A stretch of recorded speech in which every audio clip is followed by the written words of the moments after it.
മകരവിളക്കിനോടനുബന്ധിച്ച് തീർത്ഥാടകരുടെ ഗതാഗത സൗകര്യത്തിനായി 900 ബസ്സുകൾ KSRTC ഒരുക്കിയിട്ടുണ്ടെന്ന് ഗതാഗത മന്ത്രി KB ഗണേഷ് കുമാർ അറിയിച്ചു. ആവശ്യമെങ്കിൽ 100 ബസ്സുകൾ കൂടി അനുവദിക്കുമെന്നും അദ്ദേഹം പറഞ്ഞു.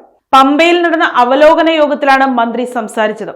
കൂടുതൽ ബസ്സുകൾ സർവീസ് നടത്തുന്നതിനനുസരിച്ച് പമ്പ ഹിൽ ടോപ്പിൽ പാർക്കിങ്ങിന് അധിക സൗകര്യങ്ങൾ ഏർപ്പെടുത്തുമെന്നും മന്ത്രി വ്യക്തമാക്കി. ഇത്തവണത്തെ ശബരിമല സീസൺ പരാതികളില്ലാത്തതായിരുന്നു.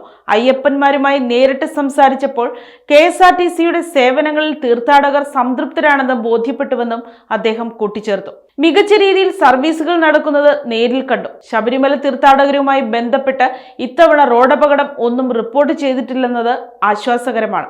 അടുത്ത സീസണിൽ അപകടങ്ങൾ കുറയ്ക്കാൻ കൂടുതൽ സംവിധാനങ്ങൾ ഒരുക്കും എന്നും മന്ത്രി പറഞ്ഞു. പമ്പ ശ്രീരാമസാകേതം ഹാളിൽ നടന്ന അവലോകന യോഗത്തിൽ ഗതാഗത വകുപ്പ് joint commissioner Pramod Shankar, special officer doctor Arun S. Nair എന്നിവർ പങ്കെടുത്തു.